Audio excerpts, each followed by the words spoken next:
Hello, my dear students. How are you, Betty?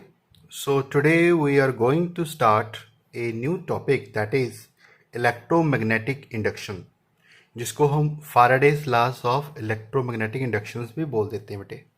And this topic is also very important topics. So, let's start this topic. What is electromagnetic inductions? Electromagnetic inductions होता है बेटे without touching. हम जब कोई small induced current produce करते हैं that one is known as electromagnetic inductions.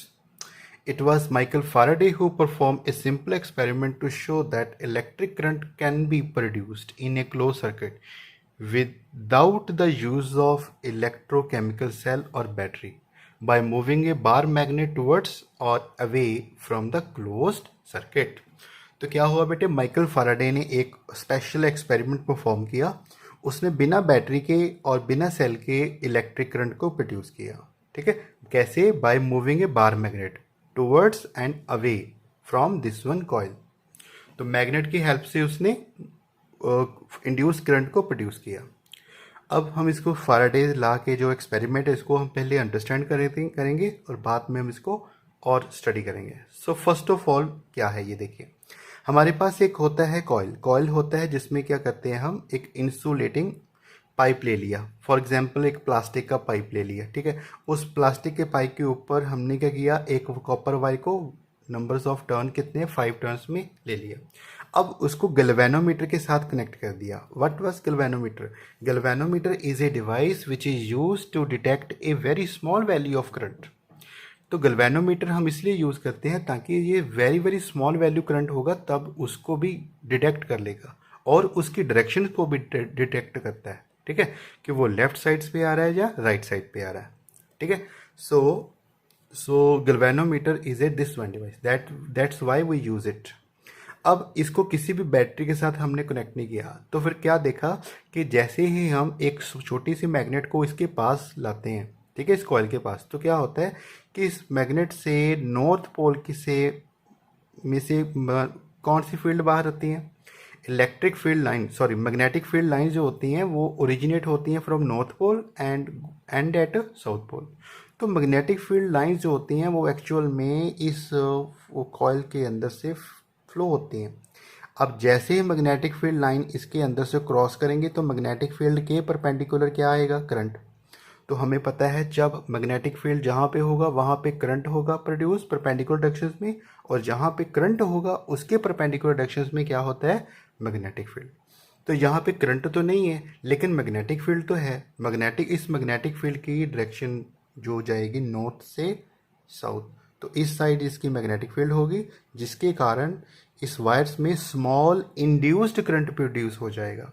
अच्छा, small induced current क्या होता है बेटे? इंड्यूस्ड करंट होता है very very small value of current जो शॉर्ट पीरियड ऑफ टाइम तक ही प्रोड्यूस होता है. और वो कब तक प्रोड्यूस होगा? जब तक ये मैग्नेट मोशंस में है, ऐसे हिल रही है जब तक. अगर वो रेस्ट पे होगा तब ये इसका करंट का वैल्यू ज़ीरो आ जाएगा. अगर ये मूव करेगा, जब हम इसको मूव करवाते हैं ना टुवर्ड्स द कॉइल, जब मैग्नेट को मूव करते हैं टुवर्ड्स द कॉइल, जैसे टुवर्ड्स द कॉइल मूव करवाते हैं तो गैल्वेनोमीटर डिफ्लेक्शन देता है टुवर्ड्स द मैग्नेट. इसकी डिफ्लेक्शन से पता चल गया कि करंट का आ गया. तो current is produce in this one coil. ठीक है, but the direction of current is opposite to the motion of the magnet. देखिए, मैग्नेट मूव कर रहा है टुवर्ड्स दिस वन लेकिन डायरेक्शन ऑफ करंट किस तरह? इस तरफ. अगर हम इसी मैग्नेट्स को इससे दूर लेके जाएंगे, moving second part away, then इसका गैल्वेनोमीटर का डिफ्लेक्शन होता है ऑपोजिट. ठीक है, पहले जब हमने इसको इन करवाया तो गैल्वेनोमीटर का डिफ्लेक्शन हो गया इस साइड, जब हम इसको दूर लेके जाएंगे तो इसके ऑपोजिट हो गया. ठीक है, इसका डायरेक्शन देखिए, अब इसका डायरेक्शन देखिए, ऑपोजिट हो गया.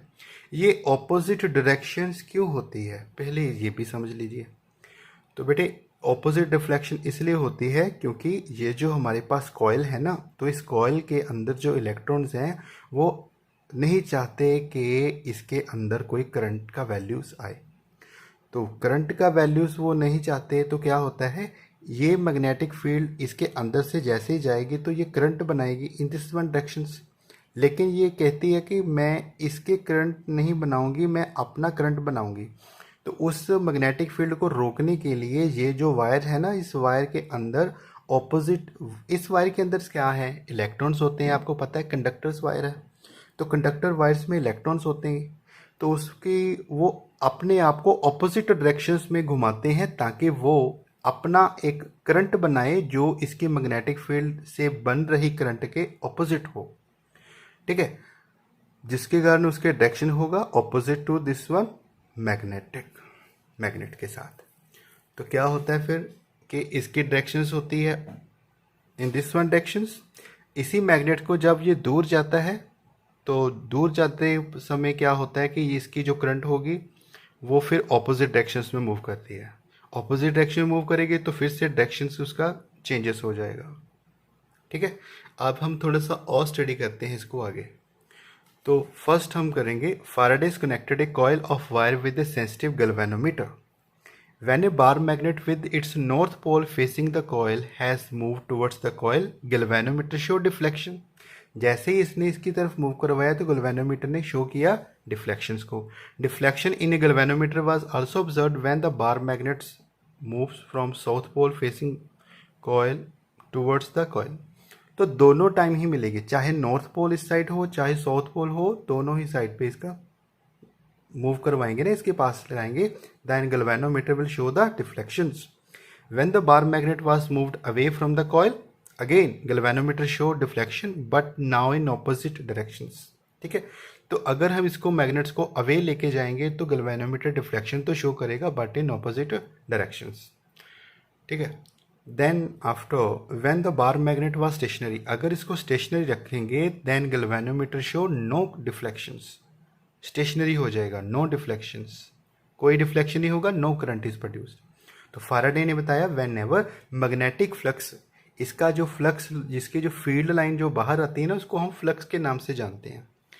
जो मैग्नेट से मैग्नेटिक फील्ड लाइंस बाहर आती थी नॉर्थ पोल से साउथ पोल, उस फील्ड को हम क्या नाम दिया, नया नाम दे दिया उसको, मैग्नेटिक फ्लक्स नाम दे दिया।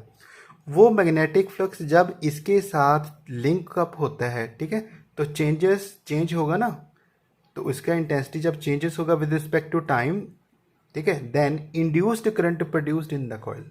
तो यही था हमारे पास माइकल फाराडे लॉस, ठीक है। ये लॉस हम आगे पढ़ते हैं। अब एक छोटा सा एक्सपेरिमेंट यहाँ भी देख लीजिए।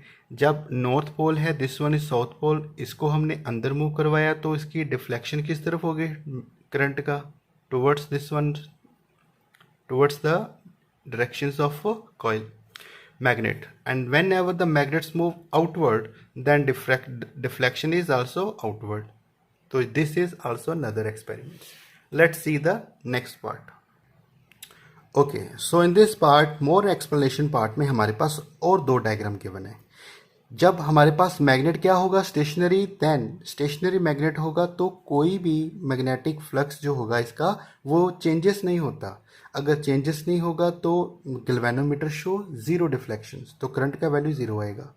और जब हमारे पास बार मैग्नेट जो होगा वो मूविंग होगा ना टुवर्ड्स द कॉइल, जहाँ इसके पास जाए कॉइल के, जहाँ इसके दूर जाए, तो दोनों ही पॉइंट पे क्या होगा, डिफ्लेक्शन शो होगा, क्योंकि इसका फ्लक्स जो होगा वो चेंजेस होगा विद रिस्पेक्ट टू टाइम। अगर फ्लक्स चेंजेस होगा विद रिस्पेक्ट टू टाइम तो हमारे पास इंड्यूस्ड ईएमएफ प्रोड्यूस होगा इस कॉइल के अंदर, स्मॉल करंट प्रोड्यूस होगा जो हमें डायरेक्शन देगा, ठीक है। And directions of this current is given by गैल्वेनोमीटर्स।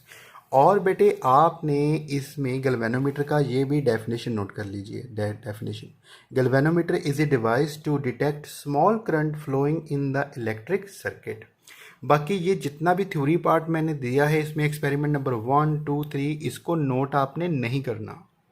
मैं फिर से बोल रहा हूँ, जो दो एक्सपेरिमेंट किए हैं आपने इसको अच्छे से समझ लिया है बस, ठीक है। इसको आपने नोट डाउन नहीं करना, बस इतना याद रखना है कि इस दो डायग्राम्स को नोट डाउन कर लेना, एक ये वाली और दूसरी पीछे वाली। गैल्वेनोमीटर को पार्ट को भी आपने नोट डाउन करना है, ठीक है। और किसको नोट करना है, ये डेफिनेशन नोट डाउन करनी है। ये डेफिनेशन क्या है इसकी डेफिनेशन है डेफिनेशन ऑफ इलेक्ट्रोमैग्नेटिक इंडक्शंस। क्या होती है, phenomena of producing induced current, phenomena of producing induced current. Induced current क्या होता था, स्मॉल करंट, ठीक है, small current produced in a coil. तो induce current in a closed circuit और a coil due to the change in magnetic field in a nearby circuit, ठीक है, due to the change in magnetic field in the nearby circuit. जब magnetic field changes होगी with respect to time, तब जो small induce current produce होगा, ठीक है, that is known as electromagnetic induction. Nearby circuit और closed coil is also known as electromagnetic induction. तो ये डेफिनेशन आपने जरूर नोट करनी है, ठीक है, यस। तो चलिए नेक्स्ट हम एक और पार्ट करते हैं, that is also very important. वो है हमारे पास factors on which induced current depends. तो जितना उसके अंदर स्मॉल करंट प्रोड्यूस होता था उस कॉइल के अंदर, वो किसके ऊपर डिपेंड करता है? First, numbers of turn in the coil. जितनी नंबर्स ऑफ टर्न ज़्यादा होंगी उतना ज़्यादा करंट होगा, तो जितना ज़्यादा करंट नंबर्स ऑफ टर्न्स होगी उतना ज़्यादा उसमें इंड्यूस करंट प्रोड्यूस होगा। Number 2, strength of magnet. अगर मैग्नेट का स्ट्रेंथ पुअर होगा तो फ्लक्स, जो मैग्नेटिक फील्ड लाइंस है वो भी कम होंगी। मैग्नेटिक फील्ड लाइंस कम होगी तो हमारे पास इंड्यूस करंट भी कम होगा। अगर उसकी स्ट्रेंथ ज़्यादा होगी, मैग्नेट बड़ी होगी, ज़्यादा मैग्नेटिक फील्ड लाइन छोड़ेगी, तो ज़्यादा करंट प्रोड्यूस होगा। और नंबर 3 पार्ट होता है speed with which the magnet moves towards the coil. अगर मैग्नेट्स को आप बड़े स्लो मोशंस में आगे पीछे ऐसे मूव करवा रहे हो, देन उसकी स्पीड अगर स्लो होगी तो इंड्यूस करंट भी स्मॉल होगा।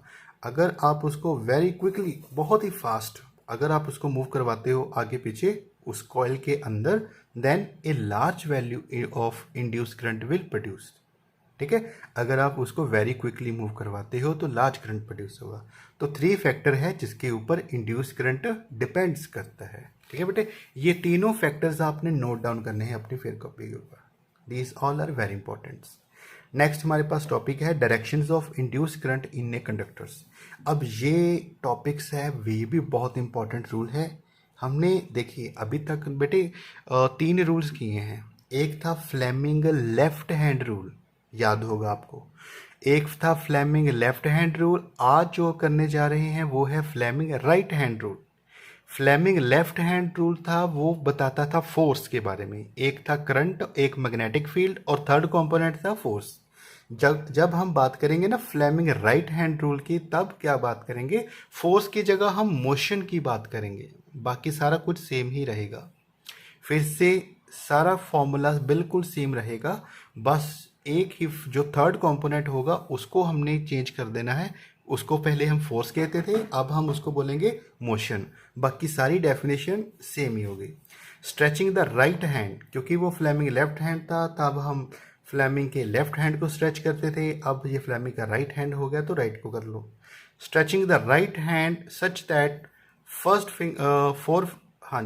Finger and central finger and thumbs are mutually perpendicular to each other. If the first finger points along the directions of magnetic field and the thumbs point along the directions of motion of the conductors, then directions of induced current is given by directions of central fingers. एक चीज़ मैं आपको और बता दूं, ये perpendicular to each other के बाद हमारे पास आते हैं 3 ही तो हैं बेटे, फर्स्ट फिंगर, सेंट्रल फिंगर और थम्स। आप तीनों ही एक दूसरे के म्यूचुअली परपेंडिकुलर्स होते हैं, ठीक है। आप किसी का भी नाम आगे पीछे हो जाए तो कोई प्रॉब्लम्स नहीं है, ठीक है। फर्स्ट फिंगर को आप नाम दे दीजिए मैग्नेटिक फील्ड्स, सेंट्रल फिंगर हो गया आपका करंट, और थंब का डायरेक्शंस हो गया मोशंस, ठीक है। तो ये था आपका डेफिनेशंस। ये कुछ क्वेश्चंस हैं मैंने आपको सेंड किए, आप इसको आसानी से नोट डाउन कर सकते हैं। What is electric motor? It is a device which converts electrical energy into mechanical energy. उसको हम इलेक्ट्रिक मोटर कहते हैं। Name the rule use to determine the direction of induce current. यही रूल था, अभी हमने किया। Fleming left hand rule is used in this one part. What is galvanometer? It is also very simple question. And what is electromagnetic induction? अभी हमने इसका definition किया। ये पांचों के चारों क्वेश्चंस आपको करने होंगे।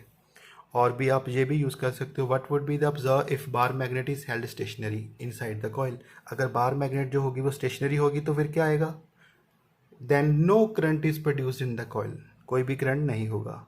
If the bar magnet is push towards the coil तो क्या होगा? Induced current produced in the coil, ठीक है, towards the magnets. And galvanometer will show the deflection towards the galvanometers towards the coil. तो ये कुछ क्वेश्चन थे, ठीक है, आप इनको नोट डाउन कर सकते हो। चलिए कुछ और करते हैं। Okay, so next topic is also very important, that is a direct current and alternating current। तो बेटे एक होता है डायरेक्ट करंट जिसको हम शॉर्ट फॉर्म में डीसी करंट भी बोल देते हैं, डीसी, ठीक है, डायरेक्ट करंट जिसको हम डीसी लिख देते हैं। एक होता है अल्टरनेटिंग करंट जो होता है, अल्टर मतलब चेंज होता है, डायरेक्ट करंट चेंजेस नहीं होता with respect to time, alternating current जो with respect to time changes होता है, ठीक है, उसको बोलते हैं अल्टरनेटिंग करंट। इसको फॉर्म एसी की फॉर्म में भी बोल देते हैं, एसी करंट, ठीक है। लेट्स सी, आपको एग्जाम में अक्सर क्वेश्चन आता है व्हाट इज डीसी करंट और एसी करंट, या फिर इनका व्हाट आर द डिफरेंस, इनके डिफरेंस बताइए। या फिर एक क्वेश्चन आ जाता है what are the advantages of AC over DC, या फिर क्वेश्चन आ जाएगा what are disadvantages of AC over DC. तो जो 3 टाइप के क्वेश्चंस हैं इसके अंदर और भी क्वेश्चन आ जाते हैं कि हमारे घरों में जो करंट होता है, the current that we have in our home, what is its frequency, उसकी फ्रीक्वेंसी कितनी होती है। तो उसका आंसर है in India in our house hold supply of AC the frequency कितनी होती है, 50 हर्ट्ज, 50 हर्ट्ज फ्रीक्वेंसी होती है जो हमारे घरों में इलेक्ट्रिसिटी आती है, AC. Okay, so let's start this topic also. First हम करते हैं डीसी जिसको हम बोलते हैं direct current. Electric current whose magnitude is either constant or variable but the directions of flow in a conductor remain the same is called direct current. It is denoted by DC। तो DC की form में हम इसको लिख देते हैं और उसका जो मैग्नीट्यूड होता है वो कांस्टेंट होता है, मतलब एक ही वैल्यू देता है लगातार हमें। तो ये है इसका, ये पार्ट आप रहने देना, आपने सिंपल यही करना है, ठीक है। तो this is the diagram part of DC current.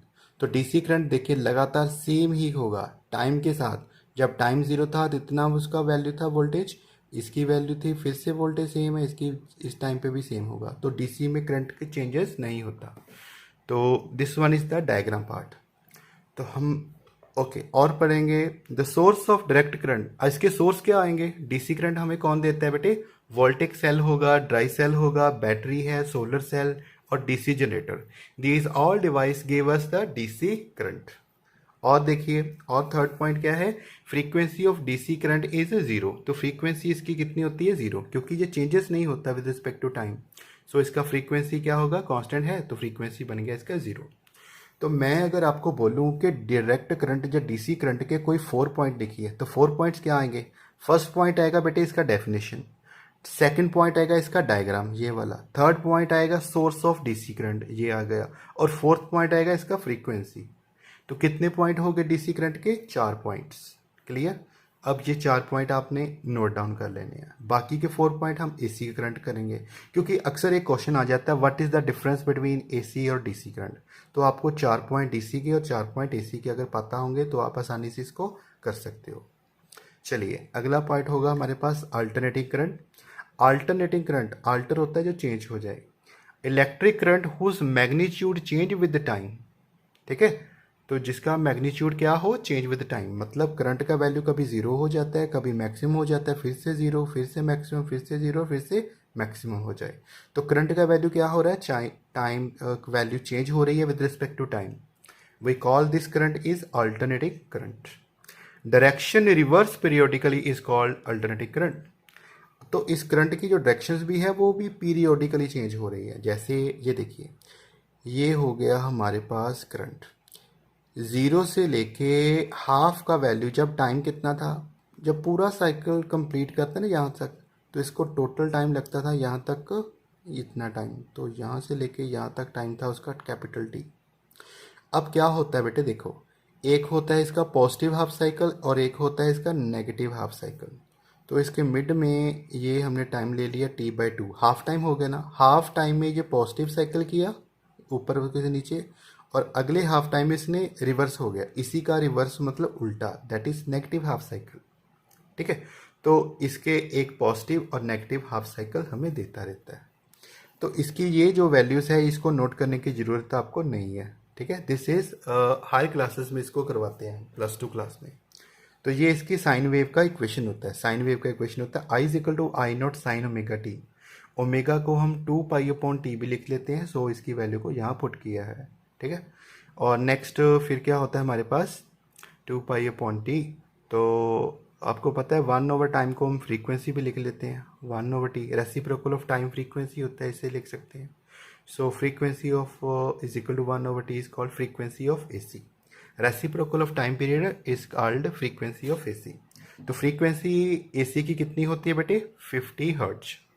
अच्छा, अब बताइए AC के कितने डिफरेंस आएंगे? देखिए, फर्स्ट पार्ट आएगा डेफिनेशन, नंबर 2 आएगा डायग्राम पार्ट, नंबर 3 आएगा इसका फ्रीक्वेंसी, उसका 0 था, इसकी 50 है। उसके सोर्स कौन से थे? बैटरी और ड्राई सेल। इसके सोर्स क्या आएंगे? आपको पता है AC करंट आपको कौन देता है?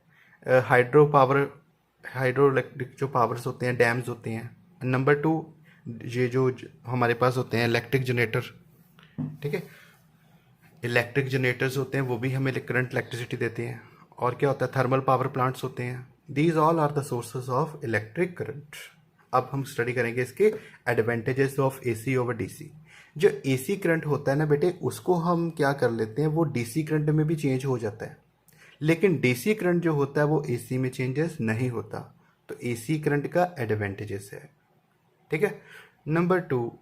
नंबर टू हम पार्ट करेंगे द कॉस्ट ऑफ AC। हाँ, AC करंट प्रोड्यूस करने में आसान है, इसका कॉस्ट बहुत कम लगता है। तो cost of generating of AC current is less as compare to DC। तो आपको तो पता ही है, कंट्रीज हमारी जो इंडिया है, जहाँ एशियंस कंट्री काफ़ी पुअर है, तो हम वही सोर्स यूज़ करेंगे जो आसानी से सस्ता पड़े। सो AC current is more economical then DC और easily converted into DC। AC को DC में कन्वर्ट कर सकते हैं, बट DC को AC में कन्वर्ट नहीं कर सकते। नंबर 3 होगा AC can be easily controlled. इसको कंट्रोल हम कर सकते हैं, लेकिन DC को कंट्रोल हम नहीं कर सकते, ठीक है। कर सकते हैं, बट इसको ज़्यादा कॉम्प्लिकेटेड सर्किट चाहिए। AC can be transmitted to distant. हाँ जी, AC करंट को हम लॉन्ग डिस्टेंस में ट्रैवल कर सकते हैं। जैसे देखिए, भाखड़ा डैम में इलेक्ट्रिसिटी पैदा हुई, या फिर पोंग डैम में इलेक्ट्रिसिटी पैदा हुई, लेकिन उस इलेक्ट्रिसिटी को आपके घर तक हम पहुंचा सकते हैं, ठीक है। लेकिन अगर आप बात करें जी DC करंट को भी, आप जो अमृतसर से लेके आइए मुकेरियाँ, टांडा या दसूहा तक, तो ये पॉसिबल नहीं है। तो इसको लॉन्ग डिस्टेंस तक नहीं लेके जा सकते। AC can be transmitted to distant place without much loss of electric power then DC। तो ये AC के एडवांटेजेस हैं, ठीक है, चारों के चारों। ये भी आपने कॉपी पे नोट करने हैं। And the last point is disadvantages of AC over DC। Disadvantages है, दिस इज मोर डेंजरस। आपको पता है इलेक्ट्रिक करंट से बहुत लोगों की जान जाती है, ठीक है। This is very much dangerous than DC। AC can not be use in process of electrolysis. Electrolysis जो हम बैटरीज में करते हैं, चार्जेस में, तो उसमें हम AC करंट को यूज़ नहीं करते, बट उसमें हम DC करंट को यूज़ करते हैं, स्मॉल बैटरीज को, ठीक है। So this is our topics. ये टॉपिक्स आपने अच्छे से अपनी कॉपी के ऊपर लिख लेने हैं, और बाकी के टॉपिक्स हम कल करेंगे। Till then, thank you.